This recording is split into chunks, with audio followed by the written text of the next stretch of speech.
Doctor Syed Nasir Hussain 20 minutes.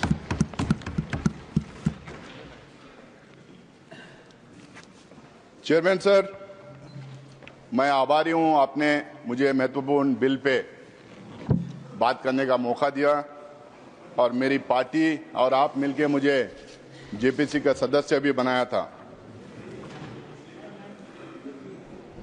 कल लोकसभा में जितनी भी बहस हो रही थी मैं बड़े गौर से सुन रहा था। हमारे ऑनरेबल मिनिस्टर किरण रिजिजू जी ने काफ़ी बातें वहाँ पे रखी, आज भी यहाँ पे रखी। कल हमारे देश के गृह मंत्री भी वहाँ पे काफ़ी बात रखी। उन्होंने कहा कि ये बिल 2025 का नहीं आता अगर 1995 का एक्ट और 2013 के अमेंडमेंट्स नहीं आते। मैं आपके माध्यम से पूरे देशवासियों को ये बताना चाहता हूं, जब 1995 में ये बिल आई थी और 2013 में जब ये अमेंडमेंट्स आए थे, जो आज भारतीय जनता पार्टी ये क्लेम कर रही है कि कांग्रेस पार्टी ने ये ड्रैकोनियन लॉस लाई थी, कांग्रेस पार्टी ने एक कम्युनिटी को अपीज करने के लिए लाई थी, ये कॉन्स्टिट्यूशन से परे है। ये जो आज बड़ी बड़ी बात ये कर रहे हैं और इसका बेसिस बनाए आज के बिल का, मैं इनसे पूछना चाहता हूं कि 1995 में आप क्यों इस बिल का समर्थन किए थे? 1995 में अडवाणी साहब यहां पे थे, मुरली मनोहर जोशी जी थे, सुषमा स्वराज जी थे, अरुण जेटली जी थे, राजनाथ सिंह जी थे, सारे के सारे कंसेंसस के साथ 1995 का वक्फ बिल पास किया था। 2013 में जब ये अमेंडमेंट्स आए थे, जब भी कंसेंसस से पास किया गया था। 1995 में लोकसभा में भारतीय जनता पार्टी की तरफ से बंडारू दत्तात्रेय जी ने अपनी बात रखी थी और राज्यसभा में सिकंदर बख्श जी ने अपनी बात रखी थी। अपनी बात रखने के टाइम पे दोनों भी इस बिल का पूरा समर्थन किया था। उसके बाद में लोकसभा में भी उसके बाद में इनके 2009 के मैनिफेस्टो में भारतीय जनता पार्टी ये कहती है कि हम रहमान खान कमेटी रिपोर्ट को एग्जामिन करके हम उसको इंप्लीमेंट करने का काम करेंगे। उसी रहमान खान कमेटी के रिपोर्ट के रिकमेंडेशंस के बेसिस पे, और आज ये जो बार बार कह रहे हैं सच्चर कमेटी रिपोर्ट, जिस कमेटी के रिपोर्ट को इन टोटो इन्होंने खारिज किया था, उनके खिलाफ क्या क्या इन्होंने नहीं कहा था, उस कमेटी के रिपोर्ट के खिलाफ इन्होंने क्या क्या नहीं किया था। हम लोगों ने रहमान खान कमेटी रिपोर्ट और सच्चर कमेटी के रिपोर्ट के आधार पर जब 2013 में अमेंडमेंट्स लाए थे, उस टाइम पे इनके तरफ से लोकसभा में शाहनवाज हुसैन जी, राज्यसभा में मुख्तार अब्बास नकवी जी अपनी बात रखते हुए उन 2013 के अमेंडमेंट को पूरी तरह से सपोर्ट किया था। मैं इन लोगों से पूछना चाहता हूं, अगर ये ड्रैकोनियन लॉ था, अगर ये किसी एक कम्युनिटी को अपीज करने का मामला था, अगर ये कॉन्स्टिट्यूशन के परे थे, तो आपने क्यों सपोर्ट किया था? क्यों कंसेंसस के साथ आपने ये बिल पास करने दिया था? आज 2013 के बाद सर 2014 में ये लोग सरकार में आ गए। 2014 से 2024 तक इनको समझ में नहीं आया कि ये ड्रैकोनियन लॉ है। इनको ये समझ में नहीं आया कि कम्युनिटी को अपीज करने के लिए लाया गया है। 2024 में फिर ये बिल इनको 2024 में इनको याद आ गया, वक्फ बोर्ड ड्रैकोनियन लॉ है, कम्युनिटी को अपीज कर रहे हैं। 2024 में याद आया। क्यों 2024 में याद आया? 10 साल क्यों आपको याद नहीं आया? 2024 में इसलिए याद आया क्योंकि 400 का नारा इनको दिए थे, 240 में निपट गए थे। इनको बिल्कुल मेजॉरिटी नहीं मिली थी। इनको अब समझ में नहीं आ रहा कैसे अपना वोट बैंक बढ़ाएं। इनको यह समझ में नहीं आ रहा कौन सा मुद्दा उछालें, तो इन्होंने वक्फ बोर्ड को लेके आया, इस एक्ट को लेके आके कम्युनल पोलराइजेशन करने का काम कर रहे हैं। आप कह रहे हैं कि हम अपीज कर रहे हैं, आप पोलराइज करना चाह रहे हैं। पूरे देश को, पूरी दुनिया को पता है पोलराइजेशन देश में होता है तो किसका फायदा होता है करके।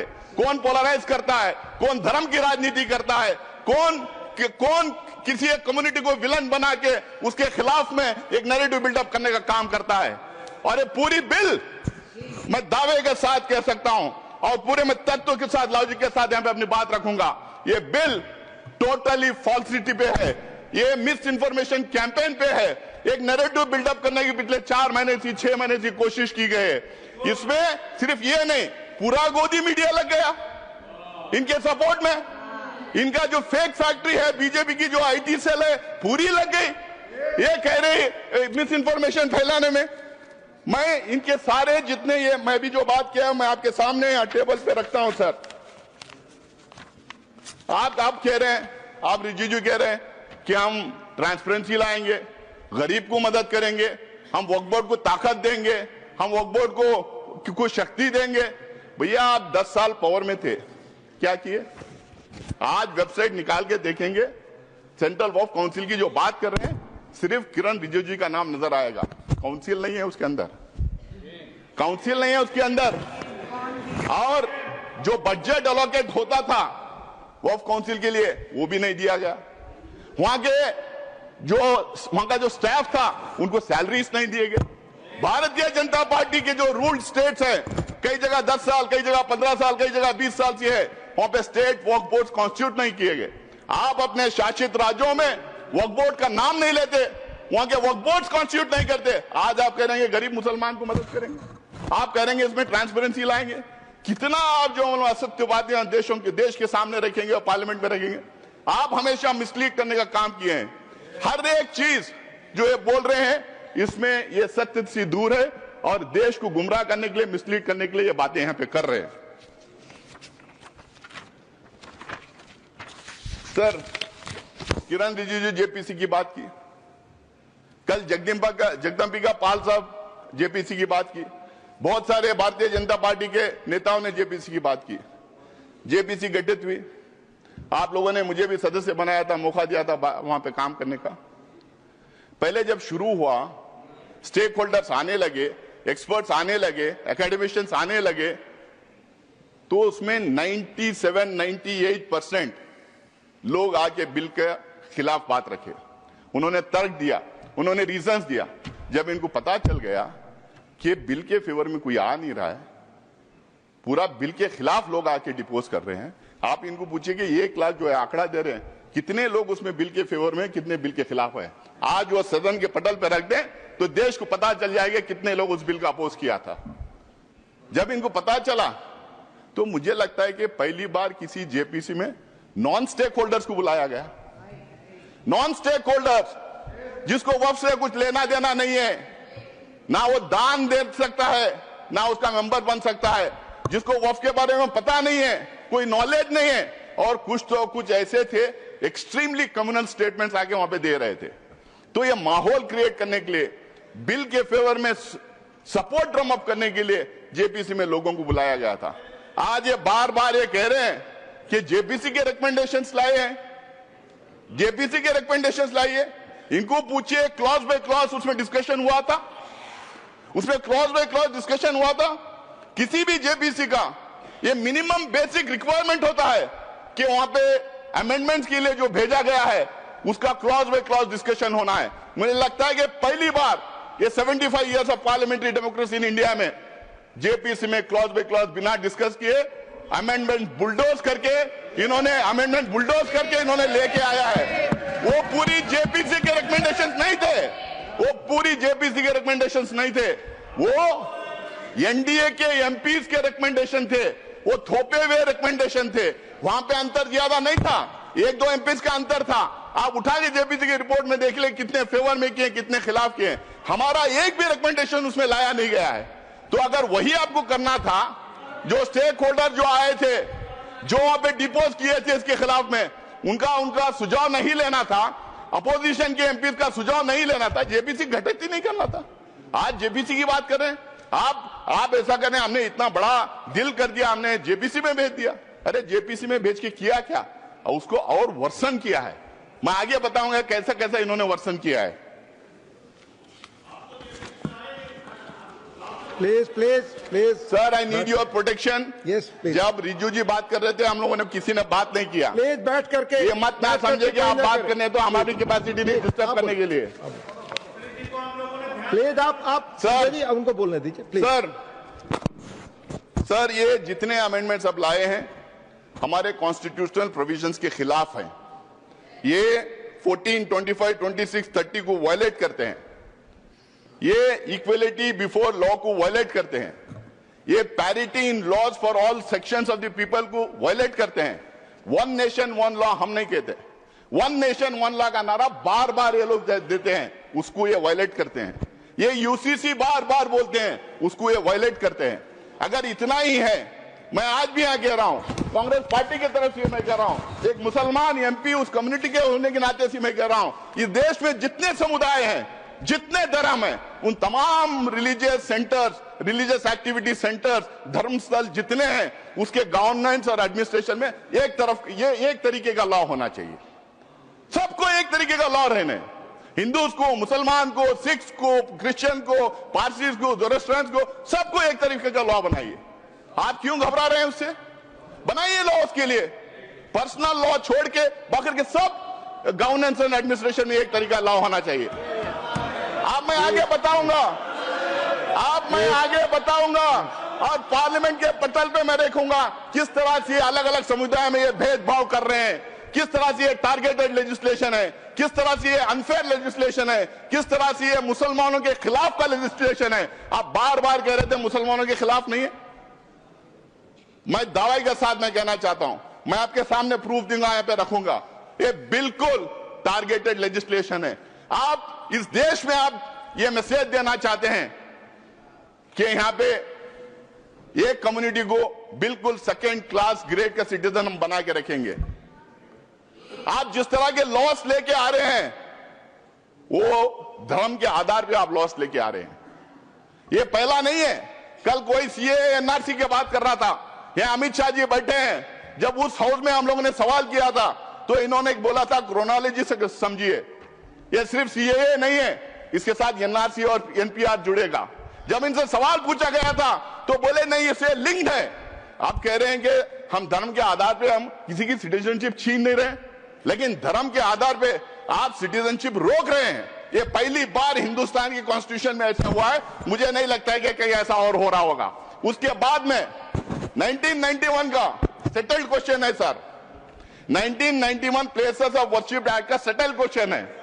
उसमें इनके लोग हाई कोर्ट में चले जाते हैं, सुप्रीम कोर्ट में चले जाते हैं उसके खिलाफ। इनके पार्टी के ऑफिस बेयरर्स पिटीशन फाइल करते हैं 1991 प्लेसेस ऑफ वर्शिप एक्ट के खिलाफ में, और मंदिरों के नीचे मस्जिदें ढूंढने का काम करते हैं। आज अगर हमारे देश में हम खोदना शुरू कर देंगे, इतिहास में पीछे चले जाएं, तो किसके नीचे क्या क्या मिलेगा किसको पता है। हम इतिहास को खोदना नहीं चाहिए। बाकी के सारे देश आगे बढ़ने का काम कर रहे हैं, तो हमें इतिहास में जाके खोदने का काम शुरू किए। यहां पे भी उसका प्रोविजन कर दिए। आज किरण रिजिजू जी आप यहां कह रहे थे, भाई हम लोगों ने, सर ये कौन है सर? आप बीच में टिप्पणी ना करें। कौन है सर ये? हाँ बोले इधर प्लीज। जगेश जी, सर मैं उससे आगे आऊंगा। अभी किरण रिजिजू जी ने बताया कि वफ का मायना क्या है। सर वफ का माना दान है, it as simple as that. वफ का माना दान है। दान कोई भी किसी को भी कर सकता है। ये बार बार कह रहे थे कि 2013 में एनीबडी कैन डोनेट करके लेके आए। इनको शायद ये पता नहीं, हुजूर मोहम्मद, प्रॉफिट मोहम्मद के जमाने में गैर मुसलमानों भी दान करते थे। बहुत इंपॉर्टेंट सेंटर से जहां पे गैर मुसलमानों ने दान किया है। दान के लिए कोई रोक नहीं है, और ये दान का कॉन्सेप्ट सिर्फ हमारे धर्म में नहीं है। हम उसको वफ के नाम से कहते हैं, लेकिन दान का कॉन्सेप्ट हर मजहब में है। हिंदूज में है, सिख्स में है, क्रिश्चियंस में है, दुनिया के हर मजहब में दान का कॉन्सेप्ट है। हमारे दान के कॉन्सेप्ट से बनाए हुए इदारों को गवर्न करने के लिए, एडमिनिस्ट्रेट करने के लिए, रेगुलेट करने के लिए वक्फ बोर्ड बना है। ये बात फैलाई जा रही है, क्यों सिर्फ मुसलमानों को वक्फ बोर्ड चाहिए, क्यों हमारा बोर्ड नहीं चाहिए, क्यों सनातन बोर्ड नहीं चाहिए। इतना सोशल मीडिया में इसको फैलाया गया, मुसलमानों को अपील करने के लिए वक्फ बोर्ड बनाए गए। शायद इनको पता नहीं, शायद ये बोलना भी नहीं चाहते। इस देश में एंडोमेंट बोर्ड्स हैं, इस देश में मुजरा डिपार्टमेंट्स हैं, इस देश में हिंदू रिलीजियस प्लेसेस एक्ट्स हैं, इस देश में एसजीपीसी है, इस देश में बहुत सारे स्टेट्स में क्रिश्चियंस के लिए काउंसिल्स और कॉर्पोरेशंस हैं, हर मजहब के लिए है। हर मजहब के रिलीजियस इंस्टीट्यूशंस को गाउन करने के लिए अलग अलग एक्ट्स बनाए गए, टेंपल ट्रस्ट से, स्टेट से अलग अलग एक्ट्स बनाए गए। आप ये क्यों भ्रम फैला रहे हैं? और ये सिर्फ कांग्रेस का अचानक बनाया हुआ मामला नहीं वक्फ का। आपने अभी कहा कि अंग्रेजों के जमाने में वक्फ को रेगुलेट करने के लिए कई एक्ट्स आए थे, उसको आगे बढ़ाते गए, उसमें अमेंडमेंट लाते गए, उसमें सुधार लाने के लिए कई अमेंडमेंट्स लेके आए। कांग्रेस ने उसको सुधार करने के लिए कई काम किया है। और 1995 में 2013 के एक्ट्स के बारे में ये बार बार जो बोल रहे हैं, वो बिल्कुल वक्फ बोर्ड को स्ट्रेंथन करने के लिए, वक्फ प्रॉपर्टीज को बचाने के लिए, एंक्रोचर्स को हटाने के लिए, उसमें ट्रांसपेरेंसी लाने के लिए हम लोगों ने वो अमेंडमेंट्स लेके लाए थे और इनका पूरा सहयोग और सपोर्ट उसमें था।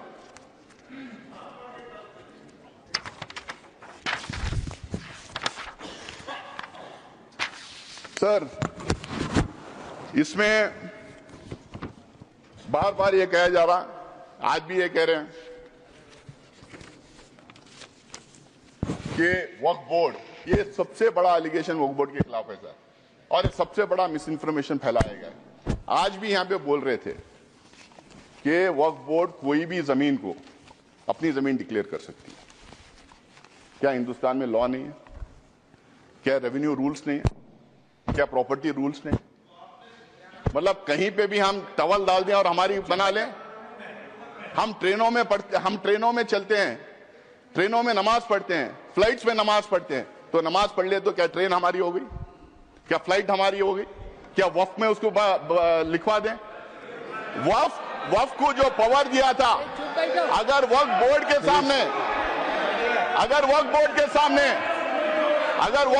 सामने कोई कंप्लेंट आता है, वक्फ बोर्ड के सामने कोई कंप्लेंट आता है, तो वक्फ बोर्ड उसकी तहकीकात करती है, उसकी इंक्वायरी करती है, उसके लिए सेट रूल्स हैं। शायद किरण रिजिजू जी को ये बात पता नहीं कि हर स्टेट उस इंक्वायरी कैसा कराया जाए, हर स्टेट के रूल्स अलग बने हुए हैं। मैं वक्फ बोर्ड का मेंबर पिछले 6 साल से हूं सर, कर्नाटका में 6, अब 7वां साल कंप्लीट कर रहा हूं। तो वहां पे ये पूरा इंक्वायरी तो बोले प्लीज। पूरा इंक्वायरी होने के बाद में सर्वे कमिश्नर उसको सर्वे करता है, कलेक्टर उसको चेक करता है, फिर उसके बाद में स्टेट गवर्नमेंट को जाता है, स्टेट गवर्नमेंट उसको वेरीफाई करती है, उसके बाद में वक्फ गेजेट उसके बाद में सरकार उसको गेजेट करती है। उसके बावजूद भी अगर कोई संतुष्ट नहीं है तो ट्राइब्यूनल में जा सकता है। अगर वहां भी कोई अगर वहां भी उसके खिलाफ अगर डिसीजन जजमेंट आता है, अगर वहां पे वो कन्विंस नहीं है तो वो कोर्ट में जा सकता है। आज ये कह रहे हैं कि कोर्ट में रिव्यू नहीं कर सकते, कोर्ट में बिल्कुल रिव्यू कर सकते हैं। अगर कोर्ट में रिव्यू नहीं कर सकते तो हाई कोर्ट में और सुप्रीम कोर्ट में वक्फ के इतने केसेस कैसा हो रहे हैं, हाई कोर्ट में और सुप्रीम कोर्ट में। माननीय गृह मंत्री कुछ कर दे जी प्लीज। मान्यवर, मैं सदस्य को बीच में टोकना नहीं चाहता, शायद वो भोले भाव से गलत इंफॉर्मेशन सदन के सामने रख रहे हैं, तो मैं थोड़ा करेक्ट करना चाहता हूँ। मान्यवर Jairam ji please, chair has given time. क्या कह रहे हैं आप रमेश जी? क्या कह रहे हैं? मैं मान्यवर जयराम जी प्लीज मान्यवर, आप बोले। जो डिस्प्यूट है वो इतना ही है कि अगर ट्रिब्यूनल के फैसले से कोई असंतुष्ट है तो ये भूमि का मामला है, इस पर सिविल सूट होना चाहिए। सिविल सूट में अधिकारों के बहुत वाइड रेंज होती है। इन्होंने इस पर अपील का प्रोविजन 2013 के कानून में रखा ही नहीं है, तो रीट के कार्य क्षेत्र में हाईकोर्ट के सामने जाता है। रीट का कार्य क्षेत्र बहुत संकरा होता है, तो जो ट्रिब्यूनल का फैसला होता है वो फाइनल होने के चांसेस 99% हो जाते हैं। जिनकी भूमि है इसका अधिकार जाता रहता है। मान्यवर, एक गलत फहमी फैला रहे हैं।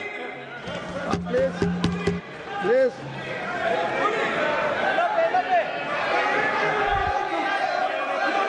यस, आप ही को दे रहे हैं, आप सुनते नहीं सर। आप ही को कह रहा हूं मैं। सॉरी अब शुरू की। देखिए साहब, वो बात कर रहे हैं और हमने रिजू जी साहब का तो बहुत शांति के साथ सुना और रात में भी कल आपका भाषण वहां पर भी टीवी में पूरा सुना। कम से कम वो जो उन्होंने तैयारी करके लाए हैं, उन्होंने भी पढ़ के आए, वो तो कोई ऐसे वैसे बात नहीं कर रहे हैं। इसके ऊपर गंभीरता से अध्ययन करके वो आए हैं। उनका फ्लो बीच में चले जाता, विचार चले जाता। तो इसलिए मैं आपसे कृपा करके विनती करता हूं, उधर के लोगों को टोकना बंद करने के लिए कहो। जो कुछ कहना है वो अपनी बात उत्तर में कहे, मैं यही चाहता हूं। अब उनको कंट्रोल करिए। Doctor Syed Naseer Hussain, please please. Sir, tribunal के बारे में इन्होंने कहा, रिजू जी ने, कि 2 थे, उन्होंने 1 बढ़ा दिया। 2013 में भी 3 ही थे, 2013 में भी 3 ही थे, 2013 में भी इस्लामिक स्कॉलर डोमेन एक्सपर्ट थे। बल्कि इन्होंने अभी कर दिया कि रिटायरिंग या सर्विंग, पहले हम लोगों ने सर्विंग जज को रखते थे। भ्रम में फैलाया जा रहा था कि वक्फ का ट्रिब्यूनल है, वक्फ कॉन्स्टिट्यूट करती है, लेकिन स्टेट गवर्नमेंट कॉन्स्टिट्यूट करता है, वक्फ बोर्ड नहीं कॉन्स्टिट्यूट करती है। ये भ्रम फैलाया जा रहा है।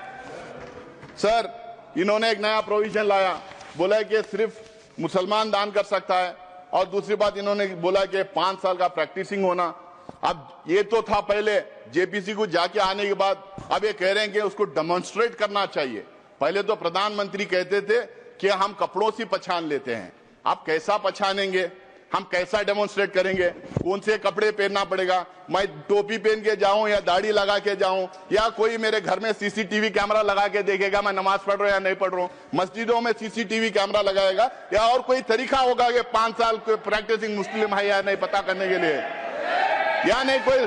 रिजू जी से मैं पूछना चाह रहा हूं, क्या एक दूसरा डिपार्टमेंट खोलेंगे कि ये आइडेंटिफाई करने के लिए प्रैक्टिसिंग मुस्लिम है या नहीं, और वो जो सर्टिफिकेट देंगे उस पे भी मोदी जी का ठप्पा रहेगा कि ये मुसलमान है या नहीं करके बोल के। हाँ, मोदी जी की फोटो भी लगा देंगे उस सर्टिफिकेट पे।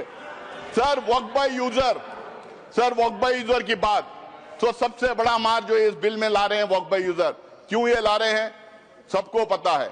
इनकी सारी की सारी जो है निगाह संपत्ति पे है, जमीन पे है, लैंड पे है, धारावी पे में किसको दिया है उन्होंने, करोड़ों के भाव पे किसको दिया। कल मैं टीवी डिबेट पे था, एक जेपीसी की मेंबर थी इनकी मेरे साथ में, वो कह रही थी कि हम लैंड मोनेटाइज करेंगे।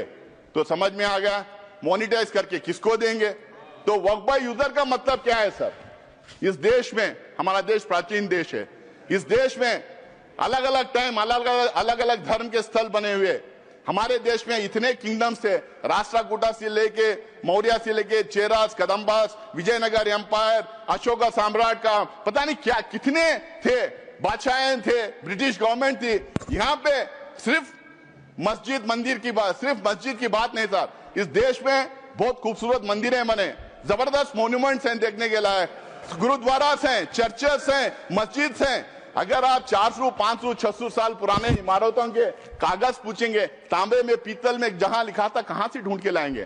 उसका प्रूफ सिर्फ ये है, ये हर समुदाय के लिए सही है कि those properties, those institutions exist even today and they are in long usage. That is the proof of that being in waqf. There is waqf by user, there is temple by user, there is gurudwara by user, there is church by user, there is mata by user, there are so many religious institutions by user. किसका proof मांगेंगे। जब हमने बोला तो ये बोले कि हम प्रोस्पेक्टिवली अब ये करेंगे, रेट्रोस्पेक्टिवली नहीं देखेंगे। भाई जो रजिस्टर्ड नहीं है वक्फ बाय यूजर, अगर 200-300 साल पुरानी है तो उसको कैसा मानेंगे आप ये कह रहे हैं कि और दूसरा उसमें ये बोल रहे हैं कि डिस्प्यूटेड है। तो मैं प्लेसेस ऑफ वर्शिप टैग की बात कर रहा था, अगर डिस्प्यूटेड है, गवर्नमेंट है, तो फिर हम नहीं करेंगे। बट डिस्प्यूटेड कैसा है, डिस्प्यूटेड तो एक ही थी, वो बोले थे अयोध्या का मसला छोड़िए बाकी के पूरे इसमें आ जाएंगे। आप कैसा डिस्प्यूटेड, पुराने इदारों के डिस्प्यूट कैसा हो जाएगा। ये खोज रहे हैं बार बार देश में दंगे फसाद करवाने का। ये डिस्प्यूट लड़ना दंगे फसाद करवाना, अपना वोट बैंक क्रिएट करने की राजनीति कर रहे हैं वक्फ यूजर को निकाल के। और दूसरा, अब ये कह रहे हैं कि हम उसको ले लेंगे। अब मेरा टाइम बढ़ाया है, मेरा पार्टी का टाइम लूंगा ऑलरेडी मैं मेरे पार्टी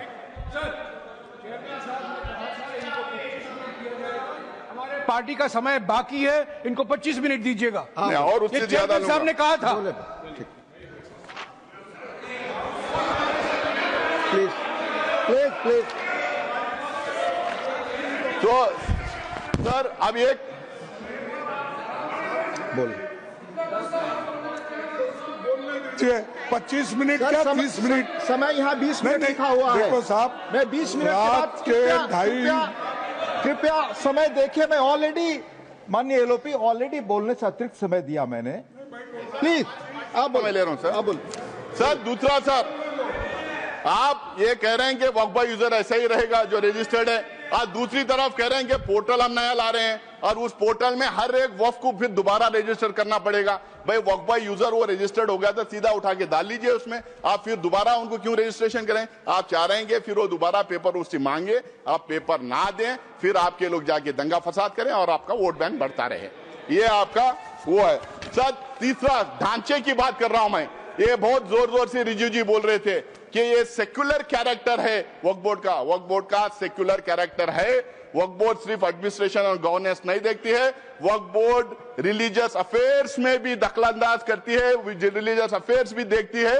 अगर आपको इतना ही है, अगर आप कह रहे हैं, अगर मैं आपकी बात भी मान लो, तो मैं आपसे पूछना चाहता हूं, क्या हिंदू रिलीजियस एक्ट के तहत जो इंस्टीट्यूशंस बने, एंडोमेंट एक्ट, मुजराई department, places of Hindu religious places act, SGPC और अलग अलग समुदाय के जो इदारे जो बने हैं, क्या उसमें एक मुसलमान, एक सिख, एक बुद्धिस्ट, एक जैन को आप रखेंगे? क्या मुझे रखेंगे आप उसमें? आप मुझे रखेंगे आप उसमें? ये बिल्कुल मेरे राइट के खिलाफ है। जो कॉन्स्टिट्यूशन मुझे जो राइट देता है उसके खिलाफ है, और इसको लेके काफी जजमेंट भी है। दूसरा सर, मैं उसके सारे को, और ये जो कह रहे हैं, और ये जितने यहाँ पे हैं, यहाँ पे Bihar Hindu religious trust act, Madras Hindu religious and endowment act, Orissa का, तमिलनाडु का, उत्तर प्रदेश का, आंध्र प्रदेश का, सब में साफ लिखा जाता है कि सिर्फ और सिर्फ हिंदू वहां रहेंगे और कोई और दूसरे मजहब का आदमी नहीं रहेगा। जब वहां पे वो एक्ट में ही है, तो यहाँ कैसे आप दूसरे लोगों को देंगे? आप एक्चुअली क्या प्रूव करना चाह रहे हैं? आप लाके क्या हमारे ऊपर भरोसा नहीं? क्या हम काबिल नहीं हमारे इंस्टीट्यूशंस को चलाने के लिए? आप हम लोग को सेकेंड ग्रेड सिटीजन बनाना चाह रहे हैं? हमारे ऊपर स्पाइंग करना चाह रहे हैं आप?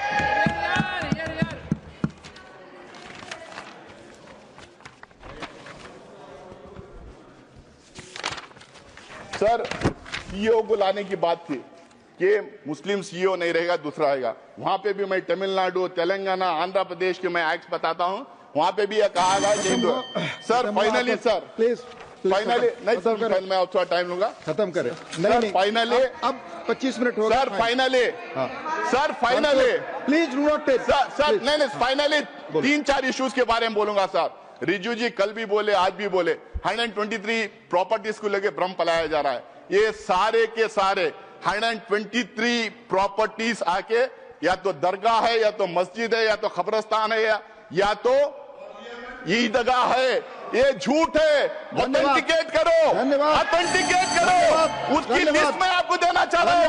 ऑल 120 और इसको आपकी बात Jairam ji, Jairam ji, another 5 minute, another 5 minute, Radha Mohan Das Agrawal. नहीं आपकी बात माननीय, जो भी असंसदीय शब्द अगर आप इस्तेमाल करेंगे वो रिकॉर्ड में नहीं होगा। Please please